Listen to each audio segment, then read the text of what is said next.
adventurers, and welcome back to my channel. Today we are stopping off at a very important stop on the Oregon Trail. We are just barely into the tip of Idaho here, and we are at the National Oregon and California Trail Center. This is about to be super fun. I can't wait to share this with you guys. Let's go inside. On their way west to Oregon and California, wagons often crossed high ridges in order to avoid gullies and canyons. It is said that when he came in 1843, Theodore Talbot noted that he had to cross a very high hill, which is said to be the greatest impeding portion of the entire route. Over 200 miles east of here, he took this, going to Fort Hall, which is over 120 miles further west.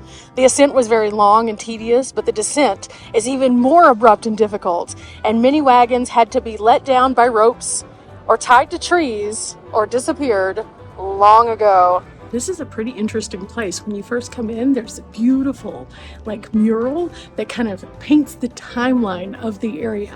But then there's also a shop and then a bake shop. There's some interesting things here. Like whenever you walk in, there's all of these paintings that you can kind of go around and see, and they all depict scenes from the Oregon Trail. I'm going to show you several of these, and we're going to go up to the Rails and Trails Museum and check that out. And then also there's a quilt show here, so we'll check that out as well.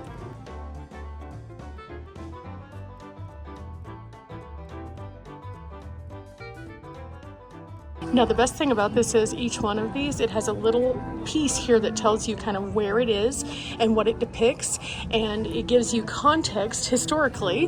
And this artist is so talented. Everything that I'm seeing is just absolutely incredible. Now, as you can see, there are several different kinds of things that you can see while you're here. The Scenic Trails Chuck Wagon Encampment, featured exhibits, and then also they have the Living History Tour that you can do that does require a ticket.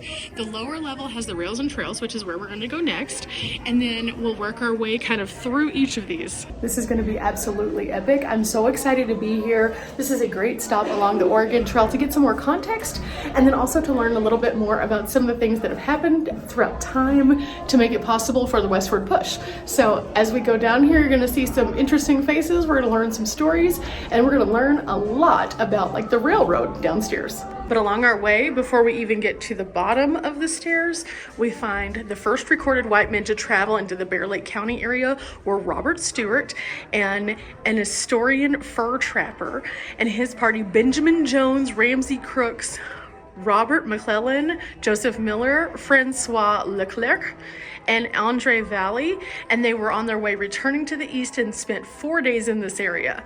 Now, as we continue going, however, we learn more about this area and some of the important people, including Morris Phillips right here, who crossed the plains and served a jail sentence with the prophet Joseph Smith, and then ended up here as the postmaster.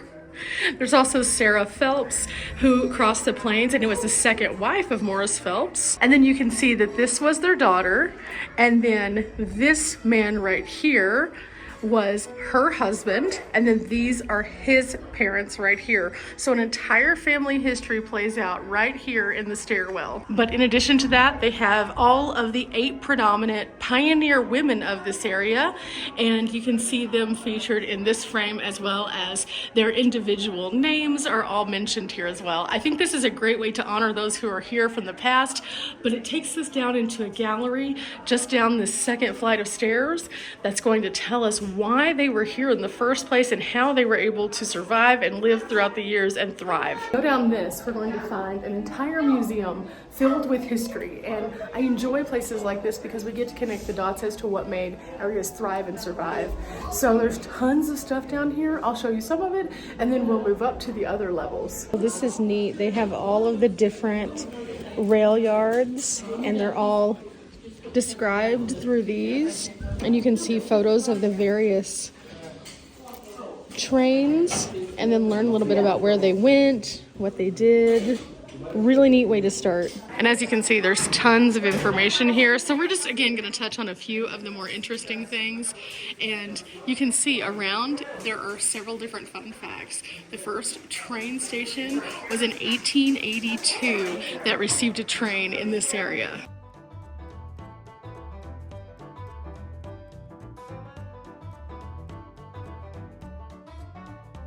Each of these characters right here, they have on original items, and you can see where they came from on their tags.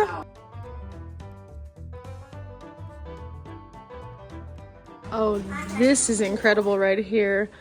This shows 3 wedding dresses is what it's called, and they were donated by some of the daughters of the Utah pioneers. And then you can see photos of the women who wore these dresses. They're absolutely amazing. And then of course there they are right here, so you can see them up close. So these are relics from the past of this area. And in fact, Marie visited the museum and saw her wedding dress. And I think it's just so cool that she was able to share that with us here visiting. Now inside this room, again, it's just expansive and there's a lot of interesting things here, a lot of donations from the locals because they want to preserve their history, and I think it's really neat. So I'm gonna highlight a couple of the really wild ones. This sword right here was given by the prophet to Lewis Dunbar Wilson Sr. And the sword and a first edition print of the Book of Mormon were gifts from Prophet Joseph Smith, and they were kept in the family for years and years before being donated to the museum. We've seen a couple of different playable items, and this one right here is a pump organ that was brought across the plains in an ox cart by Isaac Hunter. And this is a Mason and Hamlin carved wood organ with a mirror, and it was given to his daughter. This hand crate photograph was owned by Dr. D.L. King, and he was the Bear Lake County and Railroad physician. They have several pioneer quilts here, but one in particular, this pioneer quilt was made in 1897. Wow. Much like many other museums, they have hair flowers, and these were made by Grace Stock Shirley in the 1920s from the hair of her family members. And then her parents, they were actually early settlers into the Fish Haven, Idaho area. This is a beautiful quilt, which foreshadows what we're going to see upstairs in just a few minutes. I really love being able to see the intricate detail that people put into different kinds of quilts, from the older ones with the crazy quilts to the newer with the style and design. These are really epic. This table was from approximately 1870s, and it contains a piece of wood from all the trees that are native to Idaho. You're thinking, we came down here to see the trains, but at the same time, there's so much history down here that it's absolutely epic. And you can hear it's bustling in here. There's a lot of people who are interested.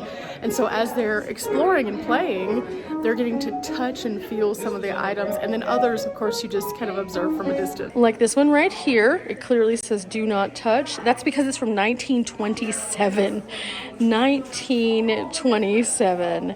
Imagine that. This Bible actually came from Scotland, and it was from 1787. And this is kind of interesting. This is a cheese vat. So this would help them to turn milk into cheese.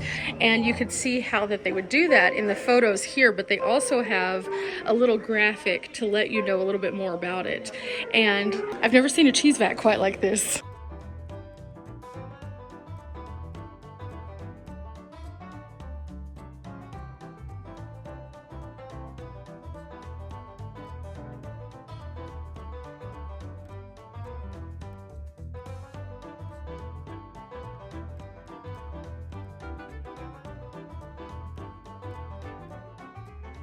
Do you know that Butch Cassidy stole money from this area too? About 7,000 unrecovered dollars. Now, a lot of different things came from that gallery down there. I was able to see tons of different things that people from the community had donated to tell their story of their passage in this area. But there's even more here, so we're gonna go upstairs. The nice thing about this place is there's a couple of floors, so they do have both stairs and an elevator to make it more accessible. And as we come to the second floor, we have the quilt show. The quilt show here is going to tell us all about history throughout different kinds of patterns in quilt making. And some of these are for sale, so it's pretty neat to see how the techniques have been used. That might be a little bit older technique. in a more modern way. And so as you're looking around, you can see things like this, which is a yo-yo quilt. A quilt like this, which is a part of the regular displays from the 1930s. A quilt like this from the late 1800s, which is a 9-patch quilt. This one, which is from approximately the 1800s as well. And then I thought this was really neat. This is the Milton Madden collection. And you can come in here to do some light reading while you're at the center. And it has all sorts of different kinds of books in here that some of them date back to the Oregon Trail days. Some of them are about pioneers, pioneer roads, tourism in the area. It's just really cute. I really like that they have this little seating area where you can take some time and just soak it in. But again, going back to all of the beautiful quilts. This is a disappearing pinwheel quilt, purple butterflies. And you can see that there's a butterfly stitching pattern in these. Something I thought was pretty neat is they do special programs here. I was not fortunate enough to be able to do one of those special programs, but I'm gonna give you behind the scenes. Look at this, you can eat in the round in stagecoaches. Isn't that cool? It's pretty neat to see all the things that they have, and they have one section that I can't go into today because I don't have a ticket for it. But they do these special programs, and as a result of those special programs, you get to see all sorts of things played out. Not to mention, when we were downstairs, we saw the stagecoach. The stagecoach, they actually do a depiction of what it was like to be on the Oregon Trail at one point with that, and it's like a dramatization. It's pretty neat. So what I'm gonna do is I'm gonna go ahead and finish showing you guys around this upper floor. I think that you'll really appreciate this because this is a fully interactive experience. I wanted to stop by to show you what they had so you could see it, but also to share that this interactive experience is here available for you. And for the price of just a ticket, you can have a really cool time. Now, I think this is something that you should put on your bucket list if you're interested in the Oregon Trail because they go into depth about everything. They do an in-person tour as well as the theater, and so it's pretty neat. I think you can see that they do a lot of really cool things here, but another thing that you can do is pick up your maps. So if you are coming along and want to stop off at some interesting, unique, historic Oregon Trail sites, they do have a really neat Oregon Trail Bear Lake Scenic Byway that I would definitely recommend. You can get your full map inside this, or you can find out about the points right outside of the center if they are closed. But put this on your bucket list, guys, and remember, we're not here for a long time, but we are here for a good time. I'll see you next time. Bye. This place was epic.